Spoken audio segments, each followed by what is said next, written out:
Krishna says that my devotees, they inspire each other or enliven each other to shanti by discussing the principles.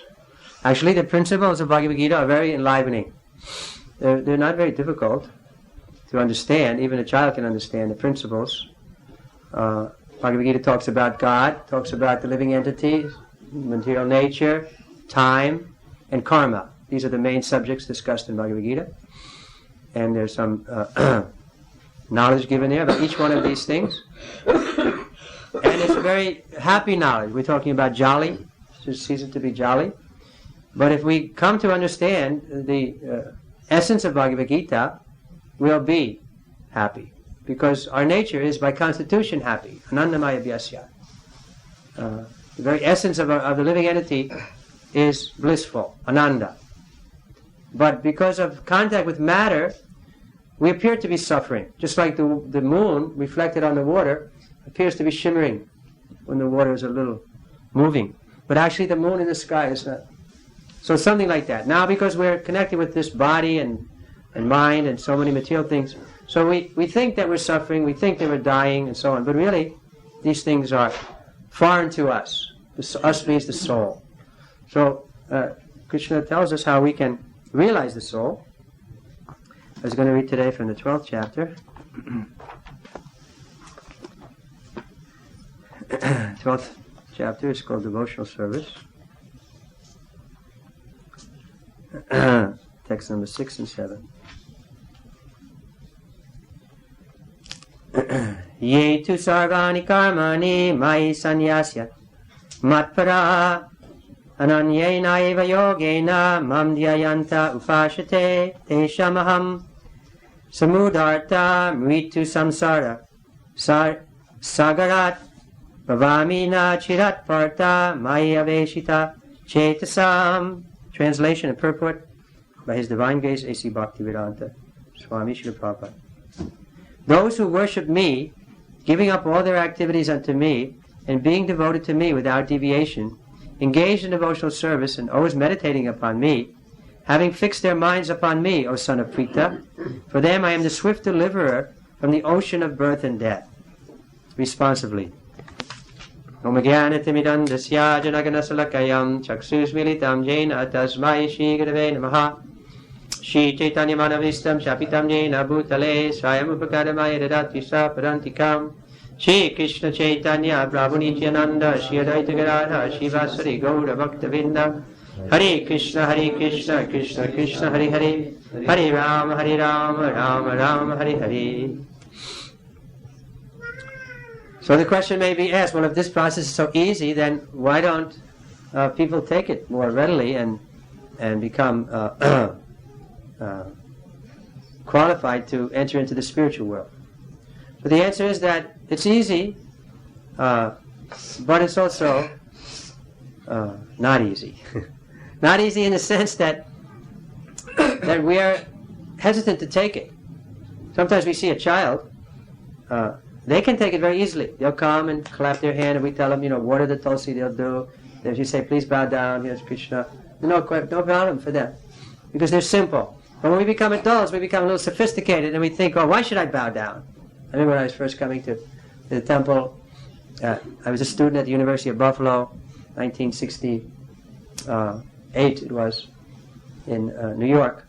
And they had a little building like this, and so people were coming, and I saw that they were bowing down. So I came once with a friend. So I saw everybody else is bowing down, so I also bowed down. I thought, I don't know what's going on here, and this is new to me, so I better just do what everybody else is doing. But my friend, he wouldn't bow down, and afterwards he said, I don't bow down to nobody. He told me, when we got outside after. But in other words, the point is, when you become an adult, then you think, I'm too important to take to devotional service. Because devotional service is a process of submitting. But we're not submitting blindly. We're submitting based on the authority of the Shastra and the Guru and the previous sadhus. So many people have attained perfection by following this path of devotion. And so, why not follow also? After all, we have to admit that there's something greater than us. No one is independent. Suppose there's no supply of air. What is our position? Just like we were complaining, no electricity. We had no electricity here for 4 days. Big calamity, right? The neighbors were. But what if there's no air? What is our position? But who's supplying that air? We're not getting from the powerhouse, from the factory. No. We say nature. But who's nature? We're not controlling that nature, making the sun rise and so on. So why don't we accept, yes, we are small, but someone is great. And that someone is Krishna. This is what Bhagavad Gita teaches. And all the great acharyas in our Vedic culture are teaching that. So, what is the problem then? Bow down to Krishna. He says, Patram pushpam phalam toyam yo me bhakta priyachate. Not that he needs, he says, offer me a fruit, a flower, like somebody brought flowers tonight. Who was that brought the flowers? Thank you, Mataji, I don't see. So it's not difficult to engage in devotional service. Bow down. What does Krishna say? Man manabhava mad bhakta. What are those 4 things? Satyavrat. Krishna says there's 4 things we can do in that verse. Man manabhava. We can what? We can bow down. But we can bow down. And we can Krishna. Think about Krishna with our mind. Yeah. Meditate. Krishna is so kind. He's eating butter. He's here on the lap of Mother Yasoda. We see a nice photo there. So many pastimes of Krishna. So even if we don't bow down, in our mind we can be thinking of Krishna and with devotion. That's also acceptable by Krishna. Then what does he say?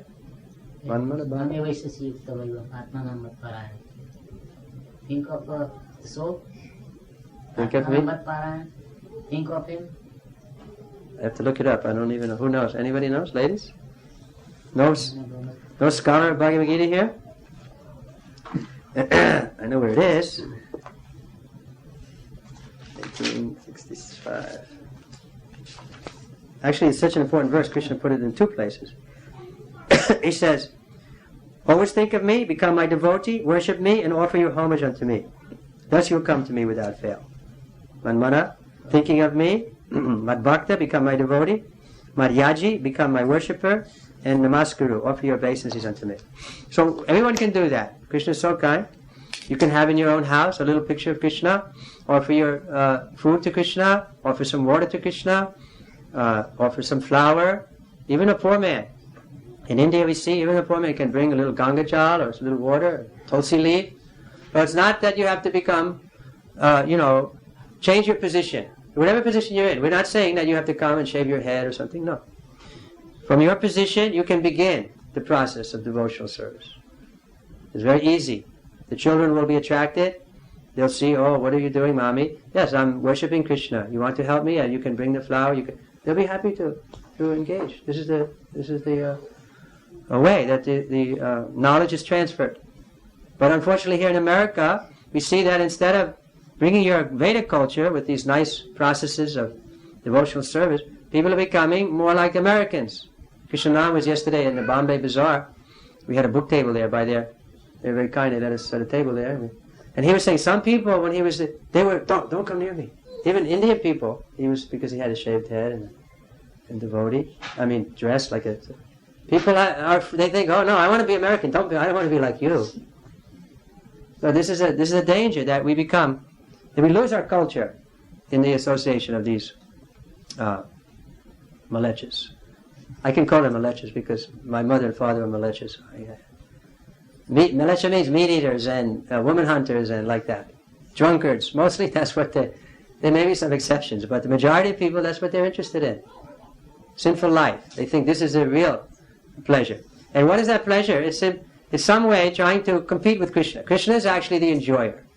He is the Gopishwara. He's the master of all the beautiful women. The gopis are the most beautiful. But we're thinking, no, I want to be the enjoyer of the woman. But really, this is not our position, constitutionally. As we were saying before, Krishna is the Nicho Nichanam Chaitanam Chaitananam. We also have consciousness, but He's the independent, and we're dependent, like we're dependent on the air. So we shouldn't imitate Krishna's independence. He can dance with the millions of gopis and not be immoral. But if we go at night with somebody else's wife, then we're sinful, because we're imitating. We should follow in the footsteps, not imitate. We can't imitate the great personalities, like Lord Shiva. There's a great personality. He drank an ocean of poison. So sometimes he also takes ganja or something. But we don't imitate that. Rather we follow. So follow means that we can begin from any position. We don't have to change our position. To be a sincere follower, we just have to agree. Okay, yes, from today I'm going to try to follow Krishna's instruction, or Krishna's devotee's instruction. This is even more, you can say, vital. Because Krishna may be far away, we may not know exactly, but Krishna very kindly sends his devotee, just like for us. We didn't know anything about Krishna, but Krishna sent us his great pure devotee, Srila Prabhupada, and so by serving him, then we become Krishna conscious. This is the process, parampara. We connect with the devotees, and then they can guide us. Not that we think that we can know God directly. This is arrogance. What is our position that we can know God directly? We should be humble. So the way that we can become humble, that's the practical way, concrete way, that you approach somebody who is more advanced than you and you admit, yes, please help me in spiritual life. Just like if you go to become a computer expert, you have to be trained up by other computer experts, right? You can't just on your own. You have to learn. So especially in spiritual life, it requires some personal guidance. Otherwise, it's very easy in the name of religion to go astray. We see the history is full, not only history, but current, is full of crimes being committed in the name of religion. Even in the name of Ram. Right? Everybody's chanting now in India. Jai Ram, Jai Ram, Shri Ram. It's good they're chanting that. But not that you take that and therefore you can kill the innocent Muslims or some just because they're different than you. There's a danger. In the name of religion, you can do any damn thing and then feel good about it. So we have to really find out what is pleasing to Ram. We want Ram Raj, but we don't want to put Ram in the center. We want to put ourselves in the center. We want the kingdom of God without God. So let's put Ram in the center. Let's put Krishna in the center. This is the process. If we really do it, then they'll certainly be pleased with us, and they'll reciprocate with us. This is a fact. Krishna is in our heart, and he's kind to his devotee. He says, as you surrender unto me, I'll reciprocate. So it's not difficult to begin the process, as I'm explaining. Even the children can take part. But to, you can say, come to the perfectional stage, it may take a little time, because the habits we have of putting ourselves in the center are deeply rooted. It's called false ego. We all come to the world, we have this false ego. The false ego is thinking, I'm independent, and I'm very qualified, and intelligent, and so many things. So we do have ego. We have real ego. Real ego, this is what the Mayavadis or the impersonalists, they want to eliminate ego, and you merge. It's like spiritual suicide. You lose your identity. But this is not practical. This is discussed here in this chapter. Krishna says this is difficult, this conception, to merge into the light of God. So better to remain an individual, but have your real ego, real identity. Ego means identity. But what is your real identity? Yes, your real identity, as Krishna is explaining here, is that you're his servant. So the servant has a role to play. Just like the hand is serving the body. It does what the body or what the intelligence tells it to do, what I tell it to do. So it's becoming connected that way. Similarly, if we connect with God by doing what he wants us to do, then we'll be valuable. Valuable to ourselves, we'll be in harmony with ourselves, we'll feel happy, like we were beginning by talking about being jolly. We'll be jolly because we won't have any dilemma. We'll be in tune. Harmony, what does harmony mean? There's no conflict, no contradiction. And the most contradiction comes with ourselves. We're not in harmony with ourselves, therefore we feel unease or disease. What does disease mean? Some lack of harmony. So harmony will come when we agree to cooperate with God and his will. This is not a sectarian concept. The Christians also have this concept. Thy will be done on earth as it is in heaven. But the application is a little troublesome because of this false ego.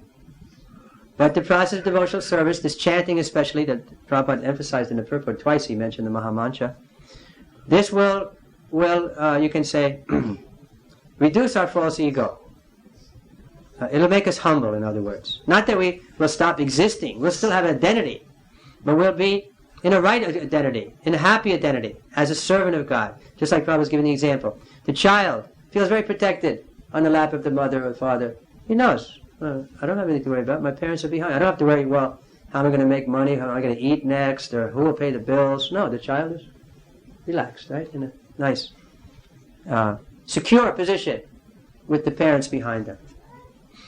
So similarly, we can have Krishna behind us if we agree to become just like a child and to accept him as our guide and to have faith that he won't cheat us. This is our doubt. Here in the material world we see everybody's cheating, and so we're afraid, well, if I really surrender, I may lose something. But actually the surrendering process is very joyful and very satisfying because it's our natural position. It's not something artificially imposed upon us, but it's what we are constitutionally meant to be. Just like the hand is meant to be connected to the body and to assist. Similarly, we're meant to, or another example, the sun and the sunlight. The sunlight is nothing but sun, has the same quality as sun, but it's small, and the sun is great. So we're a small particle of God. We have the same nature as God. Mama Vamsa Jiva Loke Jiva Bhuta Sanata. We have the Amsa. Amsa means particle. So it's not unnatural for the part to serve the whole. This is the natural position. If we do that, then we'll again feel happy. We'll feel like the child. We lose our innocence when we grow up because we forget that there's somebody to protect us. And so we become strident and ready to cheat others to get our position. We're afraid that we'll be left out of the good things of life. And so out of passion and ignorance, we create war and fight and push each other and kill each other because we want, we want what we want when we want it. This is our anxiety, that we will be left behind somehow.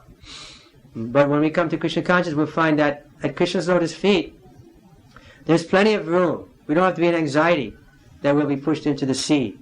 Like the Jewish people, sometimes they express that anxiety. Well, the Palestinians, the Arabs, they want to push us into the sea. Then we won't have any standing. But in spiritual life, there's no such anxiety. At the feet of Krishna, everybody can fit, and they'll be welcome. And at the feet of Prabhupada, actually Prabhupada, when we call our A.C. Bhaktivedanta Swami, we call him Prabhupada. Prabhu means master, and Pad means feet. So at Prabhupada's feet also we can all fit. Prabhupada means the one who, at his feet, there's so many masters are able to sit or fit. So don't be in anxiety. You have a personal relationship with God. He's in your heart. If you take up that relationship, He'll reciprocate with you, and it'll grow more and more. But you have to take it a little seriously and under proper guidance. Then otherwise, we can speculate. So Prabhupada is here mentioning especially that this speculative process is not welcome. Because every rickshawala has an idea. Oh, I think this, I think that. So we should take the standard idea. Bhagavad Gita, we accept the standard. So don't create your own religion. This is the defect, that in the name of God, we're going to add or subtract. We're going to improve on what God has spoken. God is giving us the principles, as I mentioned, the principles of Bhagavad Gita. It's not something, there's a verse in the Bhagavatam, Dharma tu shakshat Bhagavad pranita. Dharma, or religion, is coming from Bhagavan, or God. It's not coming from man. Man may have a good, fertile brain. He can create so many things, but he can't create religion. Religion is already going on. The sun is already rising. The things, the laws are already there. So we can't create religion. We simply have to get in touch with it, get in harmony with it. Then we'll find ourselves becoming more and more happy, jolly, more and more friendly to others, able to help others. Because if we're not rightly situated, how can we help others? Simply cheating. The blind leading the blind. We don't know what's going to happen when we die. We don't know the meaning of life, but we're taking a position. Oh yes, come to me, I'll teach you. PhD, this, whatever. These are cheaters. They don't know themselves. If you ask them, what happens when you die? They don't know. But we know, because Krishna tells us. Not that we're arrogant. We're simply receiving the knowledge. The mercy is coming down. So everybody can become conversant in this subject. But don't change or alter or improve or subtract. This is the disease. We want to put our own signature on it. No, just take it as it is. As Krishna has spoken, then we'll also become conversant with this subject, with this science. But if we want to add or subtract, then the medicine won't have the same result. Just like a doctor gives you a prescription, take 3 tablets 3 times a day. We say, no, I want to take 9 tablets at once. That way it won't be true. No, you can't do like that. You have to follow the prescription. The prescription is given by Krishna here in the Bhagavad Gita. But this is a nice verse where Krishna is giving the essence of that prescription. But we want you to read the whole Bhagavad Gita. So I'll read this verse again. Those who worship me, giving up all their activities unto me, and being devoted to me without deviation, engaged in devotional service and always meditating upon me, having fixed their minds upon me, O son of Pṛthā, for them I am the swift deliverer from the ocean of birth and death. So in the purport, Prabhupada explains how we don't have to make a separate endeavor for to be delivered. God will kindly come. Just like he mentions here in the purport about Garuda, how Vishnu is coming on the back of Garuda. Do you know the story from Srimad Bhagavatam, 8th canto? How Gajendra the elephant was being attacked by the crocodile, and the Lord came on Garuda and rescued him. So he'll rescue us too. He rescued Draupadi. But we have to become devotees. Of course, so that's the beginning. The beginning is come to the temple, associate with the devotees. Just like if you want to be a pickpocket, you associate with pickpockets. They'll tell you how to do that. You want to be a computer science, you associate with the computer people. You want to be a devotee, you have to associate with the devotee. Okay? Any questions or comments?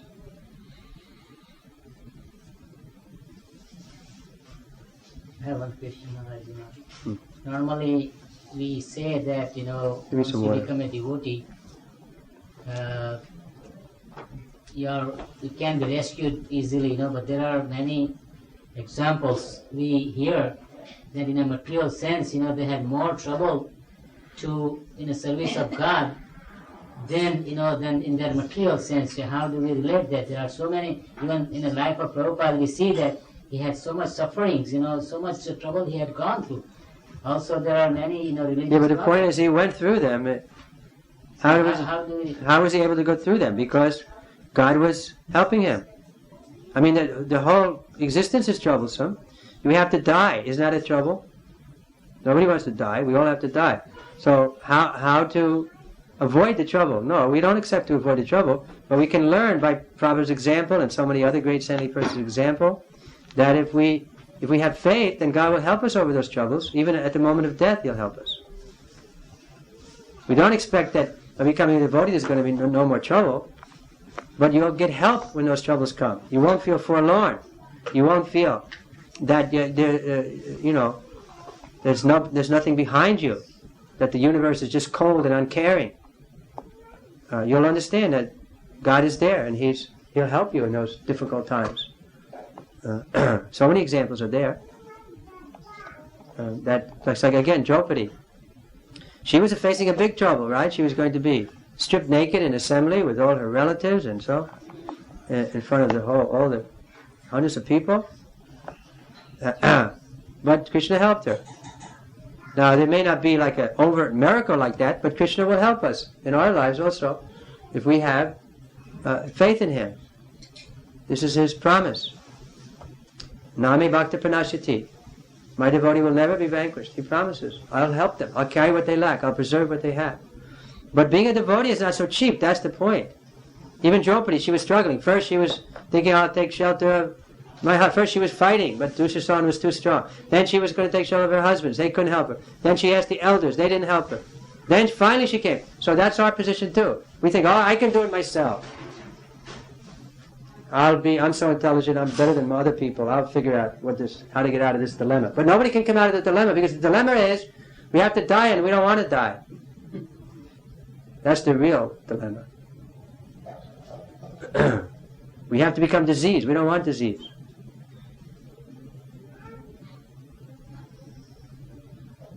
So take the Krishna consciousness, then Krishna will help us at those difficult times. Not that, we're not saying there won't be difficult. Even the Pandavas had to experience so much difficulty. Difficulties are going to come. But you'll have strength. You'll be armed with yoga. Therefore, Krishna tells Arjuna, armed with yoga, stand and fight. He doesn't say, sit in the back of the chariot, I'll take care of these. By my mystic power, I'll kill it. No, he says, you have to fight. And then when you fight, there's going to be so many problems. He was hit by the arrows. His son died. Abhimanyu was killed in the battle. Not that Arjuna said, okay, there won't be any problem now because I've surrendered to Krishna. No, the problems will be there, but Krishna will help you through.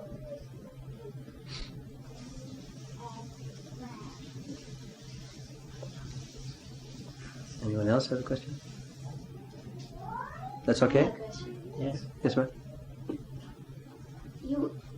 I understand that it's our fault that if we don't understand when God is trying to tell us something and we can't understand what He's trying to say.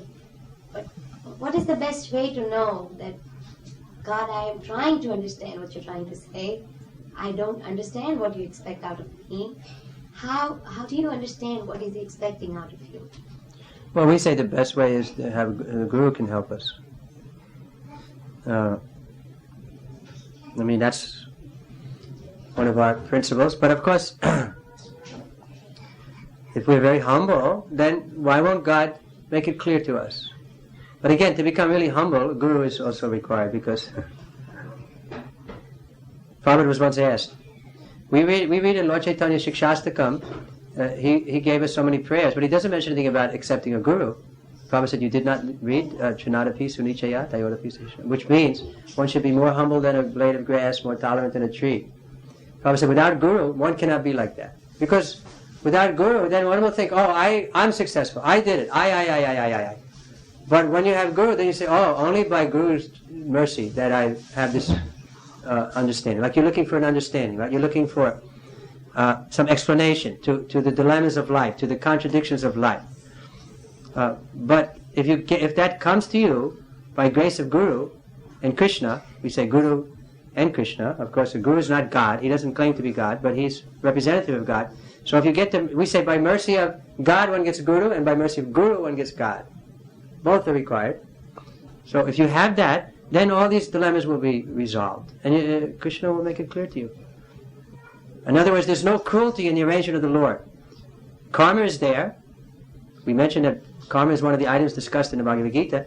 But in our karma, there's no cruelty. If we're suffering something, and maybe in a past life we did something, and we don't know about it now, but it's coming out in the course of time. Just like if we plant a tree, we don't immediately get the fruit of the tree. Suppose we plant a lemon tree. It takes some time before we get the fruit. Similarly, we perform a sinful activity, and maybe some lifetimes before we get the result. Then the result comes, we say, how has this happened to me? I'm bewildered, I don't understand. I've been a good person, and why should this calamity befall me? And so we lose faith. But if we have the grace of Guru and Krishna, then we'll understand, this is coming to me. It's only token. Actually, I'm such a rascal, it should have been worse thing happened to me. But because I'm becoming a devotee, Krishna has only made this token problem for me, and I can tolerate it. Krishna will give us the strength to tolerate it. But of course, it's good to have knowledge, because knowledge will help us to be tolerant. And so this is part of the knowledge. The law of the transmigration of the soul, the law of karma. We have this knowledge, if we're convinced about it, then we won't be so bewildered by the problems that come. Because Krishna says, Dukkalayam Shashvatam. The whole thing is problematic. Dukkala means suffering and temporary. Material life is going to be suffering. It's suffering when you're born, you come out of the womb. It's suffering for your mother. And it's suffering when you die. And in the between time, you think, I can be happy. But that's also full of suffering. But there's a purpose for the suffering. Just like gold, if you put it in the fire, it becomes pure. So if we have the right consciousness in that suffering condition, we can become pure. We can become purified, and we can learn from that suffering and become stronger. Sometimes we give the example, the example is given that the failure is the pillar of success, or the foundation of success. You fail, but then you learn, become stronger. Or another example we give, if you break a bone, where it heals, it becomes stronger. So when these problems come, if you have the right consciousness, you understand them, you accept it, that this is my karma, it's not my husband's fault, it's not my this and that. That's how our tendency is to blame God or somebody else. blame the president or whoever. We say, no, this is my reaction for something that I've done. I may not understand it properly, but I have to own it. I should own it, my own problem. And then, if I learn how to tolerate it, I become stronger. And so it becomes a building block rather than a stumbling stone. The problems become impetus to become a better person if we have the right consciousness. Tatenu kampa manashikshamanam. There's a nice verse that describes that consciousness. That we take everything coming as mercy, then this is not idle hope, it's a fact. Otherwise, how do we account for the karma in this world? Somebody is very fortunate, somebody is unfortunate. We already established that there has to be God. He's the independent. That He's not arbitrary, just let somebody suffer, somebody enjoy. No, there's a law of karma, a very reasonable explanation why somebody's enjoying, somebody's suffering. Because of their karma. It's a very powerful conception that the Christians don't have, actually. When I was a Christian, this was a question I always had. If God is all good or God is all great, why do innocent children suffer? But nobody's innocent in this world. We all come here because we're sinful. And so then it's understandable. Yeah, the child looks like innocent but in the last life he may have been a child abuser. And now he's suffering because of the karma. Now it may be a little hard to bring that conception into everything. Sometimes people think, oh, this is cruel. But really it's not cruel. Otherwise we blame God. We said God is cruel. That was my conclusion. I became atheist because I thought, if I could do a better job than God is doing, why is He letting these children suffer? I was a big moralist and thought I was more than God. But by the mercy of my Guru, now I realize, no, there's no cruelty in God's arrangement. He's arranged everything perfectly, and so I should see it that way. Doesn't mean I create karma to others and disturb them and say, okay, well, this is only your karma, I punched you in the nose. We don't want to get implicated in. We want to become, that's why we want to become devotees. One of the reasons, because then we'll be free from any kind of karma. Because we're only working for God. And the Bhagavad Gita is a perfect example, because such a horrible business, Krishna is telling Arjuna to fight his own relatives and kill them. This sounds like bad karma, right? But Krishna explains that, no, because you're doing it for me, there won't be any reaction. Only a spiritual reaction will come. Don't worry about good karma, bad karma. Just work for me, and you'll be free from all karma.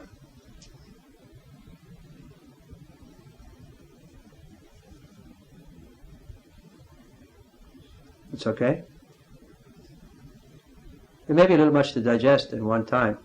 Therefore, we recommend our book distribution. We push book distribution because then in the privacy of your own home, you can go over the conceptions, the principles of Bhagavad Gita especially, and see if they don't, if you don't satisfy your curiosity and your intelligence. We don't ask you to be a blind follower.